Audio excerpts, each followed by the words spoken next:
আজিকালি আমাৰ দৈনন্দিন জীৱনত বহুতে বেছি স্বাস্থ্যক লৈ সমস্যাত পৰা দেখিবলৈ পোৱা যায়। কেইটামান বেমাৰ হৈছে যেনেকৈ গেছ, বদহজম, পেট ফুলা, এচিডিটি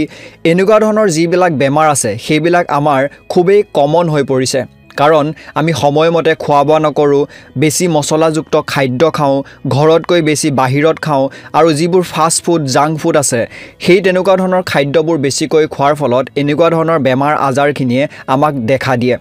আৰু ইয়াৰ প্ৰতিফলন আমাৰ হাৰ্টত পৰে আৰু হাৰ্ট ষ্ট্ৰোক, হাৰ্ট এটেক এনেকুৱা ধৰণৰ বেমাৰ আজাৰখিনি তেজৰ চলাচলৰ যি পৰিমাণ আছে সেইবোৰত বাধা হোৱাৰ পৰিৱৰ্তন ফলত সেই তেনেকুৱা ধৰণৰ বেমাৰ আজাৰখিনিয়ে দেখা দিয়ে। তাৰ ফলত ব্লাড প্ৰেছাৰ বা তেনেকুৱা জাতীয় বেমাৰখিনিও অধিক হোৱা দেখিবলৈ পোৱা যায়।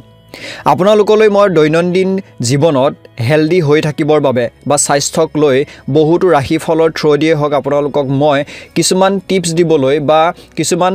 যত্ন লোৱাৰ চেষ্টা কৰোঁ। আৰু মাহটোত এনেকুৱা এটা ভিডিঅ' মই আপোনালোকলৈ লৈ আহোঁ যিটো ভিডিঅ'ত স্বাস্থ্যৰ লগত জড়িত হয়। আপোনালোকৰ স্বাস্থ্য কেনেকৈ ভাল কৰিব পাৰি তেনেই সাধাৰণ সহজ ভাষাত মই আপোনালোকলৈ লৈ আহিবলৈ যত্ন কৰোঁ। আজিও এই ভিডিঅ'টো তেনেকুৱা এবিধ ভিডিঅ' হয়। আজি তেনেই সাধাৰণ এবিধ বস্তু হয় আদা তেনেই সাধাৰণ আমি সদায় হয়তো ঘৰত ব্যৱহাৰ কৰিয়ে থাকোঁ। আমাৰ পাকঘৰতে আমি পায়ে যাওঁ, কাৰণ আমি মাছ মাংস খোৱাই হওক বা আমি প্ৰসাদত দিয়াই হওক, যিকোনো চাহ একাপ, লাল চাহ একাপ ভালদৰে খোৱাই হওক, সকলো ক্ষেত্ৰতে কিন্তু আমি এটুকুৰা আদা ব্যৱহাৰ কৰোঁ। কিন্তু সেই আদা টুকুৰা কেনেকৈ খালে বা সেই আদা টুকুৰাৰ কি গুণ আছে এনেকুৱা যি গুণৰ বাবে আপুনি হাৰ্ট এটেকৰ পৰা হাৰ্ট ষ্ট্ৰোক, ব্লাড প্ৰেছাৰ আৰু বদহজম, গেছ, পেট ফুলা, এচিডিটি এনেকুৱা ধৰণৰ বেমাৰ আজাৰখিনিৰ পৰা তেনেই সহজে উপশম পাব পাৰিব। ভিডিঅ'টো শেষলৈকে চাই থাকক। আপোনালোকে ভিডিঅ'টো শেষ হোৱাৰ পিছত গম পাব যে কেনেকৈ আপোনালোকে আদা ব্যৱহাৰ কৰিলে, আদা খালে আপোনালোকৰ কেতিয়াও এনেকুৱা ধৰণৰ বেমাৰ আজাৰখিনিয়ে সহজে আক্ৰমণ কৰিব নোৱাৰে। ভিডিঅ'টো আগবঢ়াৰ আগত আপোনালোকলৈ হেল্থৰ লগত জড়িত এটি প্ৰডাক্ট লৈ আহিছোঁ, যিটো খুবেই বেছি আপোনালোকৰ বাবে প্ৰয়োজনীয়। আজিকালি আমাৰ সকলোৰে খুব বেছি ভাগৰ লাগে, খুব বেছি কম সময়তে দুৰ্বল অনুভৱ কৰোঁ। এনেকুৱা সময়ত আমাৰ শৰীৰটোক প্ৰাকৃতিকভাৱে বা আমি কিছুমান ছাপ্লিমেণ্টৰ জৰিয়তে শক্তি প্ৰদান কৰাটো প্ৰয়োজনীয়। আৰু তাৰ কাৰণে আপোনালোকলৈ এটি প্ৰডাক্ট লৈ অহা হৈছে, যিটো হৈছে মেনচিয়ৰৰ আপৰাইট কেপচুল, যিটো ব্যৱহাৰ কৰিলে আপোনালোকৰ পাৰ্চনেল লাইফ লগতে ছেক্সুৱেল লাইফতো যথেষ্ট বেছি আপোনালোকৰ ভাল প্ৰতিফলন দেখিবলৈ পাব। আপোনাৰ যদি এনজাইটি, ট্ৰমা বা পাষ্ট কিবা তেনেকুৱা ধৰণৰ আছিলে সেইখিনিৰ পৰাও যথেষ্ট পৰিমাণে উপশম পাব পাৰিব। এই কেপচুলটোৰ জৰিয়তে ব্লাড চাৰ্কুলেশ্যনতো যথেষ্ট পৰিমাণৰ আপোনালোকৰ ভাল প্ৰতিফলন দেখিবলৈ পাব। ইয়াত কিছুমান প্ৰাকৃতিক ইনগ্ৰিডিয়েণ্টছ আছে, যিবোৰৰ ভিতৰত প্ৰথমটো হৈছে মকৰধ্বজে আপোনালোকৰ ব্লাড চাৰ্কুলেশ্যনটো খুব বেছি ভাল হোৱাত যথেষ্ট পৰিমাণে সহায় কৰে। আৰু ইয়াৰ জৰিয়তে বহুতো ভাল ধৰণৰ আপোনালোকৰ হেল্ডিত আপোনালোকৰ কাৰণে ভাল এক্টিভিটি কৰি দিয়ে। আৰু তাৰ উপৰি 2 নম্বৰৰ ইয়াতে যোনটো ইনগ্ৰিডিয়েণ্টছ আছে সেইটো হৈছে শিলাজিতৰ কথা আমি সকলোৱে জানো যে ই আমাৰ এটা নেচাৰেল বুষ্টাৰ হয়, এনাৰ্জি বুষ্টাৰ হয়, যিটো আমাৰ শৰীৰটো খুব বেছি এক্টিভ ৰখাত বা কামবোৰ কৰাত সহায় কৰে। তাৰপিছত এটা আহিছে আকাৰকাৰাও আপোনালোকৰ বডিৰ বাবে খুব বেছি এটা ফাংচনেজন কৰাত খুবেই বেছি সহায় কৰে, ইম্প্ৰুভ কৰে, যিটো আপোনালোকৰ শৰীৰৰ কাৰণে খুবেই বেছি ভাল। গতিকে এই কেপচুলটো আপোনালোকৰ শৰীৰটো খুব বেছি ভাল কৰে, ছাপ্লিমেণ্ট হিচাপে আপোনালোকে ব্যৱহাৰ কৰিব পাৰে। দিনত 2 বাৰকৈ ল'ব পাৰে, ৰাতিপুৱা আৰু ৰাতি, আৰু লগতে এক্সাৰচাইজ লগতে য়োগাকো আপোনালোকে ধ্যান দিয়াটো খুবেই বেছি প্ৰয়োজনীয়। যদি আপোনালোকৰ ডক্টৰৰ সৈতে ফ্ৰী কনচাল্টেণ্ট কৰিব বিচাৰে, যদি জানিব বিচাৰে যে আপুনি খাব লাগে নে নালাগে, তেন্তে হ'লে ডক্টৰৰ সৈতে কথা পাতিব পাৰে। ডেছক্ৰিপশ্যনত দিয়া ফৰ্মখন ফিল আপ কৰি পেলাই আপোনালোকে কথা পাতিব পাৰিব, সম্পূৰ্ণ ফ্ৰী হয়। গতিকে যাওক বন্ধু বান্ধৱীসকল, আপোনালোকে যদি বিচাৰে তেনেকুৱা ধৰণৰ কিবা আপোনালোকৰ শৰীৰক লৈ পেলাই দুৰ্বল অনুভৱ কৰি আছে, নিশ্চয়কৈ ডেছক্ৰিপশ্যনত দিয়া লিংকটোত গৈ পেলাই এইটো আপোনালোকে পাৰ্চেছ কৰিব পাৰে। এতিয়া আমি ভিডিঅ'টোলৈ আগবাঢ়োঁ। আজিকালি আমাৰ হাই কলেষ্ট্ৰল হোৱা দেখিবলৈ পোৱা যায়। হয়তো প্ৰায় মানুহৰে এইবোৰ দেখিবলৈ পোৱা যায়। গেছ, বদহজম, পেট ফুলা, লগতে হজম শক্তি খুব বেছি দুৰ্বল হৈ পৰে, পাচন ক্ৰিয়াই কাম নকৰে। এনেকুৱা ধৰণৰ সমস্যাবিলাকৰ পৰা মুক্তি পাবলৈ আপোনালোকে আদা ব্যৱহাৰ কৰিব পাৰে। কলেষ্ট্ৰল বাঢ়িলে কি হয় যে তেজৰ চলাচল কৰা যিবোৰ শিৰা আছে সেই শিৰাবিলাকত বাধাৰ সৃষ্টি হয়, ব্লকেজ হয়, যাৰ বাবে হাৰ্ট এটেক হোৱাৰ সম্ভাৱনা বাঢ়ে, ব্লাড প্ৰেছাৰ বৃদ্ধি হোৱাৰ সম্ভাৱনা থাকে, হাৰ্ট ষ্ট্ৰোক হোৱাৰ সম্ভাৱনা থাকে। গতিকে এনেকুৱা ধৰণৰ বেমাৰ আজাৰখিনি হয় আমাৰ অত্যাধিক মছলাযুক্ত খাদ্য, জাংক ফুড এনেকুৱা ধৰণৰ যিবিলাক খাদ্য আছে সেইবিলাক খোৱাৰ ফলত আমাৰ এই যি কোলেষ্ট্ৰলৰ পৰিমাণ আছে লগতে আমাৰ বদ হজম পেট ফুলা এইবিলাক হ'বলৈ আৰম্ভ কৰে আদাত এনেকুৱা ধৰণৰ বহুতো যৌগ আছে যিখিনিয়ে আমাৰ শৰীৰৰ বাবে বহুত বেছি এক সহায়ক ৰূপে কাম কৰে আপুনি জানি আচৰিত হ'ব যে এই আদাই হৃদযন্ত্ৰৰ স্বাস্থ্য সুৰক্ষিত কৰিব পাৰে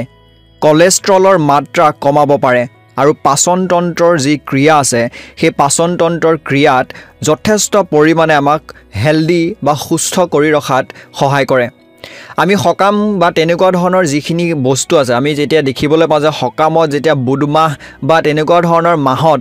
এই যি আদা আছে আদা পৰিমাণ দিয়া হয় এই কাৰণে দিয়া হয় যাতে গেছ বা এচিডিটিয়ে যাতে আমাৰ পেটটোত কোনো ধৰণৰ সমস্যাৰ সৃষ্টি কৰিব নোৱাৰে আদা সকলোৱে মছলা হিচাপেহে ব্যৱহাৰ কৰে হয় না নহয় আপুনিও হয়তো ঘৰত যেতিয়া মাছ বা মাংস বা কিবা এখন সবজি আপোনালোকে তৈয়াৰ কৰিব বিচাৰে তেতিয়া হয়তো আদা থেতেলিয়াই বা পেষ্ট বনাই আপোনালোকে হয়তো মছলা ৰূপেহে ব্যৱহাৰ কৰে কিন্তু আপোনালোকক জনাই দিওঁ যে আদা যদি আপোনালোকে মছলা বনাই খায় বা আপোনালোকে যদি চাহত দি পেলাই লাল চাহত দিয়ে হওক বা তেনেকুৱা প্ৰকাৰে খায় সেই যি আদাৰ যি অত্যাধিক বা ক'বলৈ গ'লে প্ৰাকৃতিক যি গুণাগুণ আছে সেই গুণাগুণ কিন্তু আপোনালোকে নাপায় কাৰণ সেই গুণাগুণ যেতিয়াই তেনেদৰে আপোনালোকে খাদ্য খাব সেই গুণাগুণসমূহ প্ৰায় কমি যোৱাৰ দৰে হৈ পৰে সেইকাৰণে আদা খাৱাৰ কিছুমান নিয়ম আছে আৰু সেই আদা কেনেকৈ খাব লাগিব সেইটো জনাই আছোঁ কিন্তু আদাই কি কৰে বা ইয়াৰ গুণাগুণ কি সেইটো প্ৰথমতে জানি লোৱাটো খুবেই বেছি আপোনালোকৰ বাবে প্ৰয়োজনীয় আদাত থকা যিবিলাক যৌগ আছে যিবিলাক মৌল আছে বা ক'ব পাৰে যে যিবিলাক কেমিকেল আছে সেই কেমিকেলখিনি প্ৰায় প্ৰাকৃতিকভাৱে তৈয়াৰী হোৱা আৰু এই কেমিকেলখিনিয়ে আপোনাৰ বেয়া হোৱা কোষবোৰ যিবোৰ ডেমেজ হৈ যায় আমাৰ শৰীৰত কোষবোৰ মৰি থাকে কোষবোৰ বেয়া হয় আকৌ জন্ম হয় সেই তেনেকুৱা ধৰণৰ যিবিলাক কোষ আছে সেই কোষবোৰক পুনৰ জোৰা লগোৱাত বা পুনৰ ভাল কৰাত সহায় কৰে ইয়াত থকা যৌগবোৰে গেছ এচিডিটি পেট ফুলা আদি যিবোৰ সমস্যা আছে সেইখিনিৰ পৰা যথেষ্ট পৰিমাণে ৰক্ষা কৰে আদাক আপুনি কেনেদৰে খাব আদাক কেঁচাই খাব পাৰে শুকুৱাই খাব পাৰে পাউডাৰ বা কেপচুল ৰূপে খাব পাৰে কিন্তু অতিকৈ উত্তম যিটো ব্যৱস্থা আছে সেইটো হৈছে কেঁচাই খোৱা আপোনালোকে দিনটোত 3 সাঁজ ভাত খায় ৰাতিপুৱা দুপৰীয়া গধূলি অৰ্থাৎ ৰাতি এই 3 সাঁজৰ ভিতৰত এসাঁজ ভাতত আপোনালোকে যদি এটুকুৰা বহুত বেছি নহয় এটুকুৰা কেঁচা আদা চুবাই খাব পাৰে তেন্তে হলে আপোনালোকৰ পাচনতন্ত্ৰৰ ক্ৰিয়াৰ বাবে খুবেই বেছি হেলদি বা খুবেই বেছি উপকাৰী বুলি প্ৰয়োজন হ'ব বা উপকাৰী হ'ব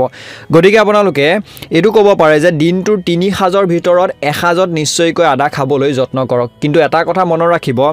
প্ৰত্যেকটো বস্তুৰে অতিমাত্ৰা হ'লে কিন্তু বেয়া সেই গতিকে এচামুচতকৈ বেছি আদা দিনটোত ব্যৱহাৰ নকৰিব আপোনালোকে প্ৰায় এচামুচৰ সমান বা সেইটো পৰিমাণৰ আদাহে আপোনালোকে খাবলৈ যত্ন কৰিব আৰু যদি আপোনালোকৰ কিবা বেমাৰ আজাৰ হৈ আছে ডক্টৰৰ সৈতে আপোনালোকে কনসালটেন্ট কৰি আছে তেন্তে হলে তেনে পৰিপ্ৰেক্ষিতত আপুনি ডক্টৰৰ পৰা পৰামৰ্শ লৈ ল'ব যে মই আদাটো খাব পাৰিম নে মোৰ কিবা প্ৰব্লেম হ'ব নেকি গতিকে ডক্টৰৰ উপদেশ মৰ্মে আপোনালোকে সেই আদা গ্ৰহণ কৰিবলৈ যত্ন কৰিব লগতে সহজ উপায় এইটোৱে যে আপোনালোকে দুপৰীয়া বা তেনেকুৱা সময়ত এটুকুৰা আদা খোৱাটো খুবেই বেছি আপোনালোকৰ বাবে হেলদি বা প্ৰয়োজনীয় হ'ব আপোনালোকে জানিছিলেনে যে এই এটুকুৰা আদাই আপোনালোকৰ বাবে কেনেদৰে শৰীৰত বহুত বেছি ভাল কাম কৰে এনেকুৱা বস্তু আছে যিখিনি আমি তেনেই ডেইলি ব্যৱহাৰ কৰি থাকো আমি ডেইলি খাই থাকো কিন্তু তাৰ যি বৈজ্ঞানিক গুণ আছে বা যি তাৰ আমি জানিবলগীয়া কথা আছে সেইখিনি হয়তো নাজানো এনেকুৱা ধৰণৰ ভিডিঅ' মই আপোনালোকলৈ মাহটোত এটা লৈ আহোৱে গতিকে আপোনালোকে যদি জানিব বিচাৰে যে এনেকুৱা ধৰণৰ স্বাস্থ্যজনিত কিছুমান ভিডিঅ'ৰ বিষয়ে কথাৰ বিষয়ে নিশ্চয়কৈ মোৰ চেনেলটো আপোনালোকে সাবস্ক্ৰাইব কৰি থব এইখিনিতে আৰু যদি ভাল লাগিছে নিশ্চয়কৈ কমেন্টত জনাব মই আপোনালোকলৈ মই এটা কথা জনাই দিওঁ যে মই কোনো ধৰণৰ ডক্টৰ নহয় আপোনালোকৰ মনৰ হেতু প্ৰশ্ন হ'ব পাৰে কিন্তু মই কোনো ধৰণৰ ডক্টৰ নহয় মই ইন্টাৰনেটৰ পৰাই প্ৰয়োজন অনুসৰি অন্যান্য ডক্টৰৰ পৰামৰ্শ মতে বা তেওঁলোকৰ যেনে ধৰণে ভিডিঅ'বোৰ প্ৰস্তুত কৰে বা তেওঁলোকে আৰ্টিকল লিখে সেইখিনিৰ ভিত্তিত মই আপোনালোকলৈ এনেকুৱা ধৰণৰ ভিডিঅ' লৈ আহোঁ যাতে মোৰ দৰ্শকসকলেও স্বাস্থ্যজনিত সমস্যাৰ পৰা বাচি থাকিব পাৰে